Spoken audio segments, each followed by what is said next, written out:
오늘 우리 함께 나눌 말씀은 사무엘상 3장 1절에서 14절 말씀입니다. 사무엘상 3장 1절에서 14절 말씀 우리 함께 한 목소리로 읽을 때 하나님의 은혜가 임하길 간절히 소망하는 기대함으로 우리 말씀 우리 함께 읽도록 하겠습니다. 함께 읽겠습니다. 이 사무엘이 엘리 앞에서 여호와를 섬길 때에는 여호와의 말씀이 희귀하여 이상이 흔히 보이지 않았더라. 엘리의 눈이 점점 어두워가서 잘 보지 못하는 그때에 그가 자기 처소에 누웠고 하나님의 등불은 아직 꺼지지 아니하였으며 사무엘은 하나님의 궤에 있는 여호와의 전 앞에 누웠더니 여호와께서 사무엘을 부르시는지라. 그가 대답하되 내가 여기 있나이다 하고 엘리에게로 달려가서 이르되 당신이 나를 부르셨기로 내가 여기 있나이다 하니 그가 이르되 나는 부르지 아니하였으니 다시 누우라 하는지라. 그가 가서 누웠더니 여호와께서 다시 사무엘을 부르신지라. 사무엘이 일어나 엘리에게로 가서 이르되 당신이 나를 부르셨기로 내가 여기 있나이다 하니 그가 대답하되 내 아들아 내가 부르지 아니하였으니 다시 누우라 하니라. 사무엘이 아직 여호와를 알지 못하고 여호와의 말씀도 아직 그에게 나타나지 아니한 때라.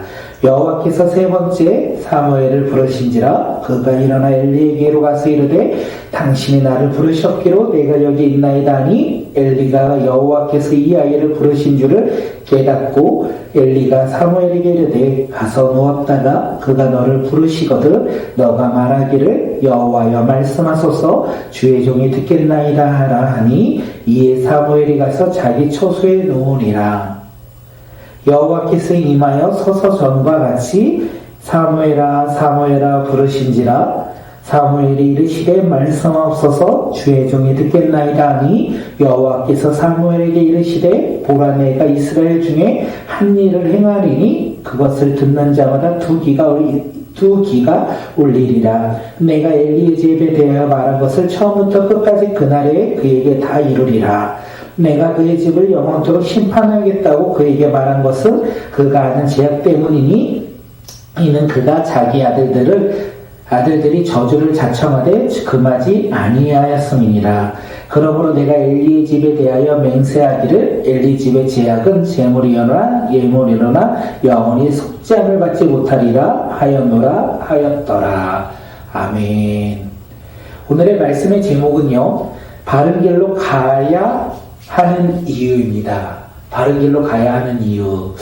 제가 이것을 정하고 잠시 생각을 해봤는데, 제가 회사에서 저희 후배한테 항상 하는 말이 이야기를 해요. 이야기를 하고 항상 되묻는 말이 있습니다.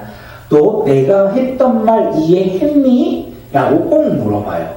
왜냐하면 제가 했던 그 말대로 결과가 오는 것이 아니라 항상 다른 식으로 오기 때문에 제가 항상 이야기를 하고 꼭 물어보죠. 내 말 이해했니? 이 말은 다른 것을 행하지 말고 내가 말한 대로 해줬으면 좋겠다라는 것을 의미하는 것이 아닐까 생각되어집니다. 오늘 우리 삶 가운데서도 다양한 길이 있다는 거예요.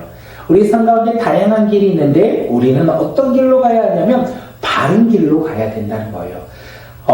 우리의 삶 가운데 바른 길, 그 바른 길이 어떤 길인지 오늘 말씀을 통하여 깨닫고 우리의 삶 속에서 날마다 다른 길이 아니라 다름이 아닌 바른, 틀림이 아닌 바른, 우리 바른 길로 가야 하는 길이 과연 어떤 길인지 오늘 말씀을 통하여 깨닫는 시간 갖도록 하겠습니다. 오늘 아침 본문이죠. 엘리 제사장의 아들들이 하나님을 바라보지 않아요. 그리고 그들은 세상 방식대로 자기가 원하는 대로 기대하는 대로 생각하며 행동했다 이렇게 이야기했습니다. 그리고 자신들에게 주어진 환경과 직분을 어떻게 해요? 평생 내 것이다 생각하면서 그들이 살았기에 그들은 하나님을 바라보지 않았어요. 그들이 그렇게 살아갔던 것은 이 시대가 어떤 시대예요? 어두운 시대, 사사기의 시대였기 때문에 그렇습니다. 그들은 사사기 시대 가운데 살아갔고 하나님을 신뢰하지 아니하고 하나님의 말씀을 무시하며 자기가 원하는 대로 행하며 살았다는 거예요. 그 결과 그들이 평생 내 것이라 생각했던 그것들이 어떻게 됩니까? 하나님이 패하신다라고 말씀하셨어요. 하나님은 세상을 바라보며 자신의 뜻대로 자신의 마음대로 살아가는 이 제사장 너희들을 내가 패하고 하나님의 마음과 하나님의 뜻대로 순종하는 충실한 제사장을 택하여 세우겠다라고 말씀하셨습니다. 그리고 그 말씀 이후에 오늘 3장이 시작됩니다. 하나님의 시선이 이제 제사장이 아닌 한 아이에게로 멈춰서요. 하나님의 시선이 한 아이에게로 멈춰선다는 거죠. 우리 1절 말씀 함께 읽도록 하겠습니다. 1절이요. 아이 사무엘이 엘리 앞에서 여호와를 섬길 때에는 여호와의 말씀이 희귀하여 이상이 흔히 보이지 않았더라. 사무엘이 엘리 앞에서 여호와를 섬길 때, 그때는 어떤 때였는지 오늘 1절이 이야기하고 있어요. 하나님의 말씀이 희귀하여 이상이 보이지 않았던 영적으로 어두웠던 시대다라고 이야기하고 있습니다. 하나님의 말씀이 희귀하다는 것은 하나님의 말씀이 값비싸다라고 표현이 되어 있어요. 하나님의 말씀이 값비싸요 흔히 들을 수가 없다 이렇게 표현되어 있습니다. 그리고 하나님의 임하심 환상이 널리 퍼지지도 않았고 자주 나타나지도 않았던 영적으로 캄캄한 시대가 바로 아이 사무엘이 살고 있던 시대적인 흐름이었고 그 시대적인 모습이었다라고 이야기하고 있어요. 그러면서 하나님께서 뭐라고 하셨죠? 하나님의 마음과 하나님의 뜻대로 순종하는 사람을 내가 택하여 제사장을 세우겠다라고 말씀하셨어요. 하나님은요, 아무리 어두운 시대라고 할지라도 하나님의 사람을요, 찾고 계신다는 거예요. 하나님의 사람은 어떤 사람이요? 하나님의 마음과 뜻대로 순종하는 충성된 제사장을 하나님이요, 찾고 계신다는 거예요. 어둡더라도, 힘들더라도, 그리고 그것이 아무리 하나님의 말씀이 없는 것 같은 어두운 시대일지라도 하나님은요, 하나님의 사람을 찾고 있다는 것을 이야기하고 있습니다. 오늘 우리가 살아가는 시대는 많은 사람들이 말씀의 홍수 시대라고 얘기하죠. 우리가 원하면요, 아무 때나 말씀을 들을 수 있어요. 길을 가다가도 들을 수 있고 자다가도 들을 수 있습니다. 우리가 찾기만 한다면 하나님의 말씀을 우리는 언제나 들을 수 있다는 거예요. 또 어떤 사람들이 이 시대를 가리켜 사사기 시대와 별반 차이가 없다라고도 말을 많이 합니다. 하나님의 말씀이 차고 넘치지만 그 말씀으로 우리 삶이 변화되는 것이 아니라 우리가 스스로 주인이 되어 우리의 마음대로 생각대로 살아가는 시대가 오늘을 살아가는 이 시대다라고 이야기도 합니다. 중요한 게 뭔 얘기인지 아십니까? 말씀 홍수 시대를 살든지 사사기 시대를 살든지 상관없다는 거예요. 하나님은요, 말씀이 차고 넘치는 시대, 말씀이 없는 시대, 이 시대의 모습과 환경이 중요한 것이 아니라 그 시대와 상관없이 하나님은요, 하나님의 마음과 뜻대로 순종하며 살아갈 충실한 제사장을 찾고 계시고 오늘 이 밤에도 찾고 계신다는 것을 이야기하고 있어요. 오늘 이 밤에도 주님께서 찾는 사람이 어떤 사람입니까? 하나님의 마음을 알고 하나님의 뜻대로 순종하며 살아가는 하나님의 충성한, 충실된, 하나님께 충성되이 헌신하는 제사장을 하나님께서 찾고 계신다는 것입니다. 오늘 우리 모두가 그런 믿음의 자녀들이 되길 간절히 소망합니다. 말씀이 넘치는 것이 중요한 것이 아니라, 그리고 어두운 것이 중요한 것이 아니라, 우리의 마음 가운데 내가 주인 되는 것이 아니라 하나님을 신뢰하고 하나님의 말씀을 사모하며 그 말씀을 듣고 우리의 삶이 변화되어 하나님의 뜻대로 살아가는 믿음의 자녀들이 바로 오늘 이 밤 우리 모두가 되길 간절히 소망합니다. 이 시간 함께 자기를 가리키며, 그래, 하나님이 찾는 사람이 바로 나지. 그래, 하나님이 오늘 찾고 있는 한 사람이 바로 나지. 왜냐하면 하나님의 말씀을 듣고 우리의 삶이 변화되어 나의 뜻과 나의 행함이 아니라 하나님의 말씀에 충성되이 헌신하는 자, 순종하며 살아가는 자가 바로 나이기 때문에 그렇지. 이렇게 자신을 바라보며 결단하며 고백하는 믿음의 자녀들이 되길 간절히 소망합니다. 엘리 제사장이 2절 3절을 보면요, 엘리 제사장이 눈이 어두워서 잘 보이지 않아 자기 침상에 누워있고 사무엘은 하나님의 등불이 꺼지지 않는 하나님께 있는 여호와의 전안에 누워있다라고 이야기해요. 하나님이 한 사람을 찾는데 이 어린 사무엘을 이야기하면서 그 시대적인 이야기를 했고 지금 두 사람이 이야기를 합니다. 엘리 제사장은 눈이 어두워서 보이지가 않아요. 그리고 자기 침상에 누웠고 사무엘은요 하나님의 등불이 꺼지지 않는 그 하나님의 언약궤 앞에 나아가 그 전에서 누워있다. 하나님은 어떤 사람을 찾아오셨습니까? 어둠 가운데 있는 엘리 제사장입니까? 아니면 꺼지지 않는 등불 아래 있는 사무엘입니까? 우리 함께 4절 한번 읽어볼까요? 4절이요. 4절 말씀 읽겠습니다. 여호와께서 사무엘을 부르시는지라 그가 대답하되 내가 여기 있나이다 하고 하나님은요 사무엘을 찾아오셨어요. 그리고 그를 부르셨다는 거예요. 하나님이 사무엘을 찾고 부르실 때 사무엘이 뭐라고 합니까? 하나님 내가 여기 있습니다. 이렇게 대답하면 사무엘이요 하나님께 반응한 것이 아니라 사무엘은 엘리 제사장이 자신을 부른지 알고 엘리 제사장에게 찾아갔습니다. 그리고 나를 불렀습니까? 했을 때 엘리 제사장이 내가 부른 적이 없다. 다시 돌아가서 잠을 자라. 이렇게 말을 해요. 사무엘이 그 말을 듣고 다시 돌아와서 누웠어요. 그런데 놀랍게도 하나님께서 자신의 말을 들었는데 반응하지 못한 이 사무엘에게 다시 사무엘아 이렇게 말씀하세요. 사무엘아 이렇게 부르실 때 다시 사무엘이 일어나면서 엘리 제사장에게 갑니다. 그리고 엘리 제사장이 동일하게 이야기하죠. 내가 너를 부르지 않았다. 다시 돌아가서 자거라. 우리가 여기서 사무엘의 모습을 보면 좋을 것 같아요. 왜냐하면 사무엘은 지금 2번에 걸쳐서 하나님의 음성을 들었어요. 부르심을 들었어요. 그런데 왜 깨닫지 못할까요? 들었어요. 왜 깨달을지 못할까요? 이유가요. 7절에 나와 있습니다. 우리 7절 말씀 한번 읽도록 하겠습니다. 사무엘이 아직 여호와를 알지 못하고 여호와의 말씀도 아직 그에게 나타나지 아니한 때라. 사무엘이 그동안 엘리 제사장 곁에서 하나님을 섬겼어요. 하나님을 섬기며 살았지만 정작 사무엘은 하나님을 알지 못하였다. 하나님의 말씀이 그에게 나타난 적이 없었기 때문에 그가 하나님의 음성을 듣고도 하나님이 누구인지 모르니 그가 알지 못하였다. 그리고 오히려 엘리 제사장이 자기를 부른 줄 알고 엘리 제사장에게 갔다는 것을 이야기하고 있어요. 되게 신기하죠. 제사장 밑에서 여호와를 섬기며 살아갔던 이 사무엘. 그런데 그가 여호와를 알지 못하였고 여호와의 말씀도 아직 그에게 나타나지 아니할 때다.